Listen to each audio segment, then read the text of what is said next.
What if the life you desire is not something you need to chase, but something you must assume? The moment you stop waiting and start living as if it is already done, reality has no choice but to follow. Neville Goddard taught that creation is finished, and your only task is to occupy the state of your fulfilled desire. Living in the end is not imagination, it is the law. When you embody the feeling of the wish fulfilled, the world reshapes itself around you. Today you will learn how to live from your desire, not toward it. Neville reminds us that nothing is being created. Everything already exists. Your desire is real now, but in another state of consciousness. When you accept this, you stop striving and start selecting. Manifestation is not effort, it is alignment. Living in the end means you no longer act like someone who wants. You move as someone who already has. Your inner dialogue, emotional responses, and expectations must match the version of you whose desire is fulfilled. Thoughts alone do nothing. Feeling is the activating force. Ask yourself, how would I feel if this were already true? That feeling is the doorway. Sustain it, return to it, and let it become natural. The outer world is always delayed. Neville taught that reacting to current circumstances keeps you trapped. Faith is loyalty to your assumption, even when nothing appears to change. Persist, and the mirror must reflect your state. What you consistently assume to be true crystallizes into physical experience, not through force, but through inevitability. Reality rearranges itself to remain faithful to your dominant state of consciousness. Do not waver, do not check, do not question. Persist in the end state until it feels normal. The moment your desire feels ordinary, it is already done. The world must catch up.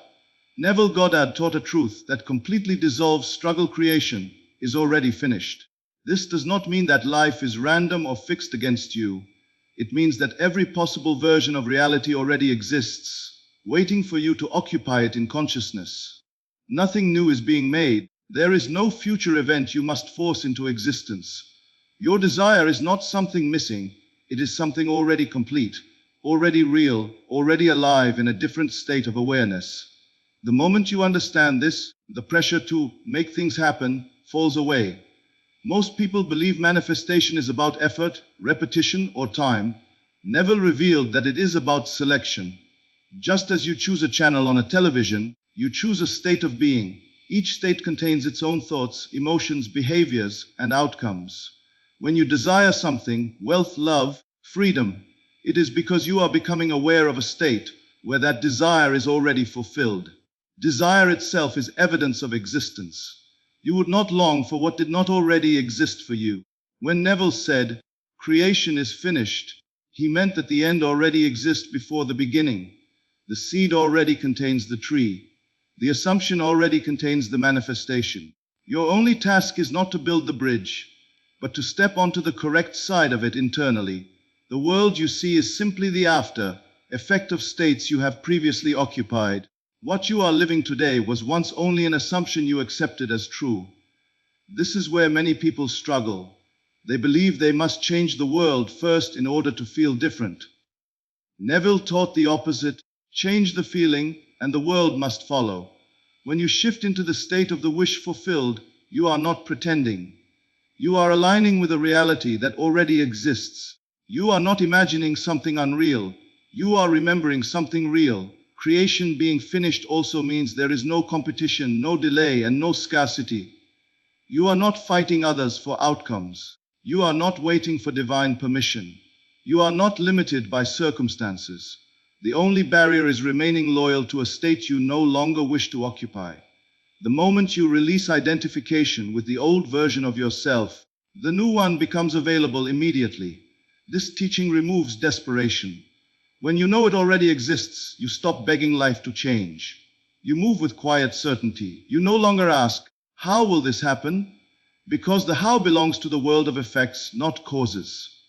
Consciousness is the cause. The outer world rearranges itself automatically once the inner decision is made. Living from this understanding requires a subtle but powerful shift. Instead of seeing yourself as someone trying to become, you see yourself as someone remembering who you already are. You stop striving upward and start settling inward. You allow the feeling of completion to replace the tension of wanting. This is why Neville emphasized rest, assumption, and acceptance rather than effort. When you truly grasp that creation is finished, impatience disappears, doubt weakens, fear loosens its grip. You realize there is nothing to chase and nothing to force. The end already exists, and you are simply choosing to dwell there. And once you dwell there internally, the world has no option but to reflect it back to you in form. Living from the wish fulfilled is the pivot point where Neville Goddard's teaching moves from theory into power. Most people live their lives oriented toward what they want, not from what they already are. They wake up in the identity of someone trying to get, and that state perpetuates effort, delay, and longing. Neville made it clear that desire is not fulfilled by wanting more intensely, but by abandoning the state of wanting altogether. The moment you no longer feel like someone who needs, you become someone who has. To live from the wish fulfilled means you internally relocate yourself into the end state. You do not wait for permission from circumstances, bank balances, messages, or outcomes. You allow yourself to occupy the psychological position of the fulfilled version of you now. This is not pretending or positive thinking. It is a shift in identity. You are not acting as if, you are being as if. The difference is subtle, but it changes everything. When you live for a desire, your actions are tense. You check constantly. You scan for signs. You react emotionally to every delay. When you live from the desire, your actions are natural. There is ease in your movement, certainty in your tone, and calm in your expectations. You stop trying to convince the world because you are already convinced within yourself. Neville taught that conviction, not effort, is what impresses the subconscious mind. This state changes your inner conversation. The way you speak to yourself when no one is listening shifts automatically. Instead of asking, "When will this happen?" you find yourself thinking, "Of course this is normal for me." The internal questions change from seeking to assuming. And because the subconscious mind does not reason or analyze, it accepts the dominant assumption as fact and externalizes it faithfully. Living from the wish fulfilled also alters how you respond to life. You stop reacting from lack and start responding from fulfillment. Challenges no longer feel like threats, they feel temporary and insignificant. Delays no longer provoke anxiety, they are ignored. Neville emphasized that what you react to, you reinforce. When you react from the end, even obstacles lose their power because they are no longer emotionally charged. Many people misunderstand this principle and attempt to control their actions instead of their state. Neville never taught behavioral manipulation. He taught state occupancy. When the state changes, behavior follows naturally. You do not force confidence, confidence emerges. You do not fake gratitude, gratitude becomes natural. The outer expression is a consequence, not a cause. This is why persistence is effortless when you are truly living from the end. You are not repeating affirmations to get something. You are thinking from the standpoint of someone for whom it is already true. That is why Neville warned against desperation and over-efforting.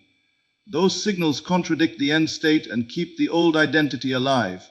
To live from the wish fulfilled is to give yourself permission to relax into certainty. It is choosing faith over evidence and identity over circumstance. You stop measuring progress and start assuming completion. You are no longer walking toward your desire. You are walking as the one who already embodies it. When this shift becomes stable, the world must reorganize itself. Reality has no creative authority of its own. It reflects the state you occupy.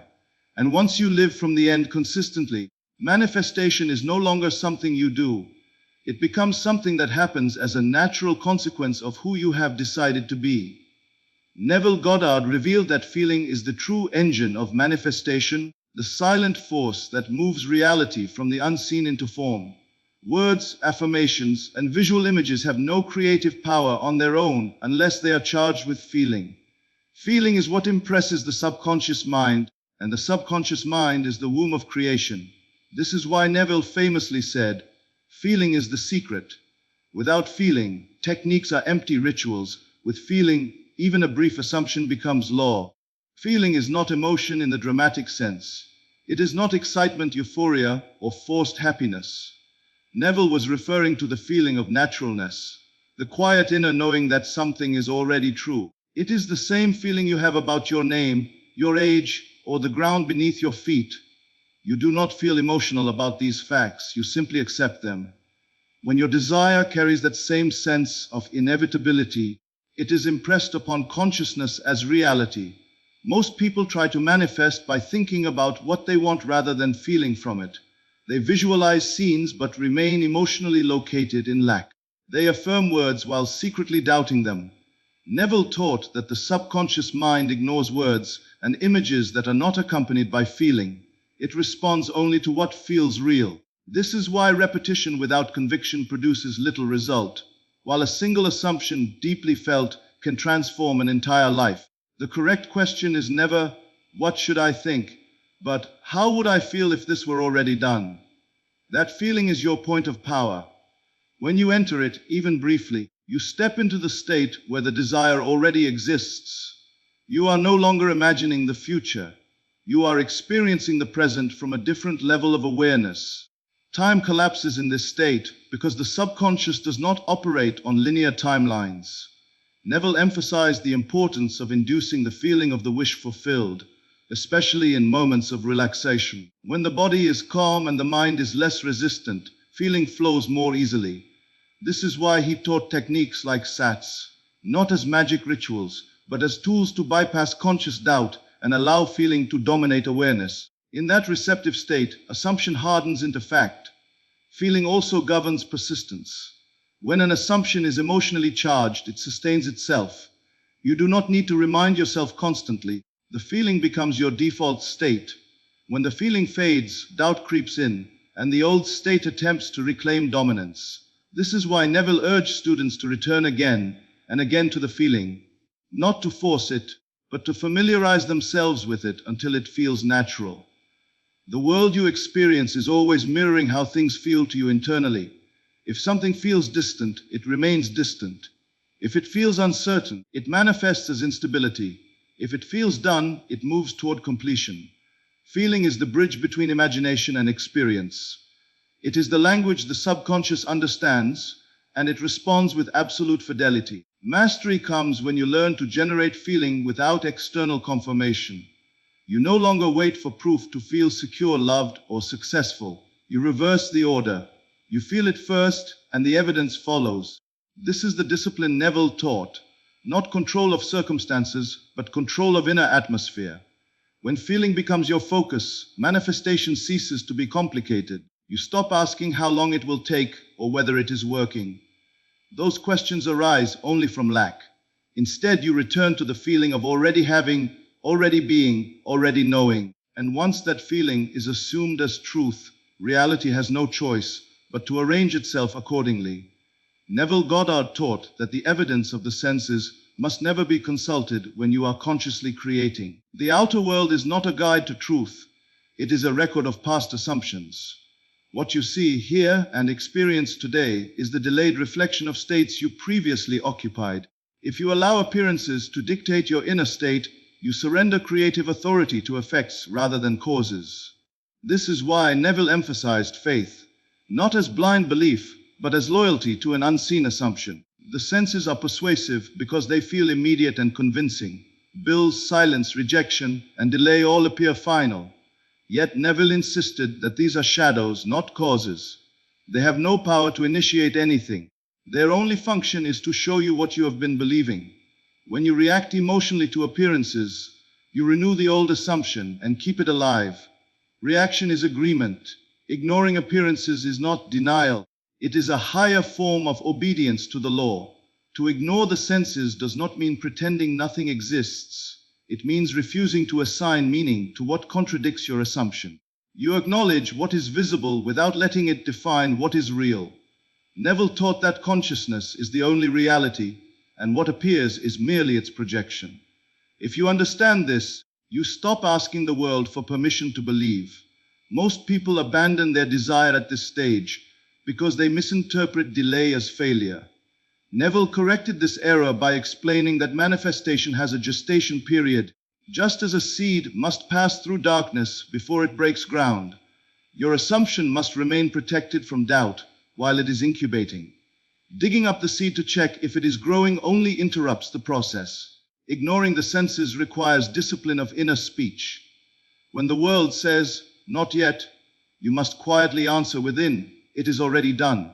This inner dialogue is not spoken out of desperation, but from certainty. Neville taught that inner conversations create outer events. What you consistently whisper to yourself becomes the script reality must perform. Faith, in Neville's teaching, is persistence in assumption despite contradiction. It is not emotional intensity, it is calm loyalty.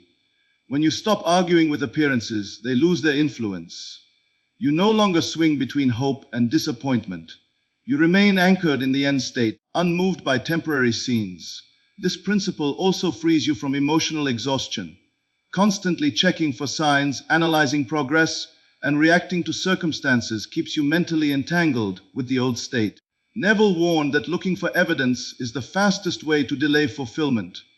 Evidence follows assumption, it never precedes it. When you truly ignore the senses, something subtle happens, your nervous system relaxes. Anxiety dissolves, urgency fades. You no longer feel chased by time or threatened by lack. That calm is not accidental, it is the feeling of being inwardly settled in the end state. And that calm is persuasive. It signals to the subconscious that the matter is resolved. Eventually, the outer world must conform, not because you forced it, but because you withdrew belief from its authority. Reality cannot contradict the state you consistently occupy. When you stop bowing to appearances and remain faithful to your assumption, the reflection has no option but to change. Ignoring the senses is not weakness, it is mastery. It is the decision to trust the law over the illusion, the cause over the effect, and consciousness over circumstance. And once this becomes natural, manifestation moves from effort into inevitability. Neville Goddard taught that assumption is the law through which all things come into being. What you assume to be true, and persist in assuming, must eventually objectify itself in your world. This is not philosophy or metaphor, it is a principle that operates with absolute precision. Life does not respond to what you want, hope for, or occasionally imagine. It responds to what you accept as true about yourself and your reality. An assumption, once stabilized, sets creative forces into motion without effort or strain. An assumption is more than a thought. It is a settled expectation, an inner knowing that does not require constant reinforcement. When Neville said assumptions harden into fact, he was describing the process by which repeated inner acceptance becomes physical experience. The subconscious mind accepts assumptions without question and externalizes them faithfully. It does not evaluate whether they are logical, deserved, or possible. It only asks whether they are dominant. This is why fleeting affirmations often fail while deeply rooted beliefs shape entire lives. People live inside assumptions about money, love, worth, and identity, rarely questioning them. Those assumptions silently dictate outcomes year after year. Neville's teaching empowers you to consciously choose new assumptions instead of unconsciously repeating old ones. Hardening into fact is a process of stabilization. At first, a new assumption may feel unfamiliar or even false. The old state resists because it has been rehearsed for years. Neville taught that persistence is not repetition with strain, but gentle loyalty to the new assumption. Each time you return to it, you weaken the old state and strengthen the new one. There is a critical stage where nothing appears to be happening. This is where most people abandon the assumption and return to the familiar. Neville warned that this is the exact moment when the assumption is about to crystallize. Reality must reorganize itself to reflect the new state, and during that transition, things often appear unchanged or even contradictory. Persistence through this phase is what separates wishers from creators. Once an assumption becomes natural, it no longer requires conscious maintenance. It feels obvious. You stop thinking about it because it feels like a fact of life. This naturalness is the signal that the assumption has impressed the subconscious mind. From that point forward, manifestation is inevitable. The outer world must conform because it has no creative choice of its own. Neville emphasized that assumptions operate impersonally. The law does not reward effort or punish doubt. It simply reflects dominance. This removes morality, judgment, and struggle from creation. You are not being tested. You are being mirrored. Whatever assumption you consistently occupy is what life must echo back to you. Understanding this also dissolves fear. If assumptions create reality, then unwanted conditions are not permanent enemies. They are temporary reflections of assumptions that can be replaced. Nothing has authority over you once you recognize this. Circumstances lose their intimidation because they are no longer seen as causes, only effects. The moment you consciously assume a new identity, successful, loved, secure, fulfilled, you begin shifting the structure of your world. People respond differently. Opportunities arise naturally. Events rearrange without your direct involvement. This is not coincidence, it is coherence. Reality aligns itself with the assumption that dominates your consciousness. When you fully accept that assumptions harden into fact, responsibility returns to you, not as pressure, but as freedom. You are no longer waiting for permission or rescue. You are choosing states and allowing life to express them. And once that understanding settles in, manifestation stops being something you chase. It becomes something you allow, knowing that whatever you assume and persist in must, without exception, become your lived experience. Neville Goddard made it clear that persistence is not about forcing belief or repeating words mechanically. Persistence is remaining faithful to an assumption until it becomes your natural state. It is the quiet, disciplined refusal to return to the old identity once a new one has been chosen. Many people assume persistence means effort, struggle, or constant mental work, but Neville taught the opposite. True persistence feels calm, steady, and almost effortless because it is rooted in conviction rather than desperation. At the beginning, persistence requires awareness. The old state will attempt to reassert itself through habitual thoughts, emotional reactions, and sensory evidence. Neville did not tell his students to fight these impulses aggressively. He taught them to gently redirect attention back to the end state. Each time you do this, you weaken the old assumption and strengthen the new one. Persistence is not measured by intensity but by consistency. One of the greatest misunderstandings about persistence is the belief that doubt ruins manifestation. Neville explained that doubt only has power when you dwell in it. A fleeting moment of uncertainty does not undo an assumption. What matters is where you return to mentally.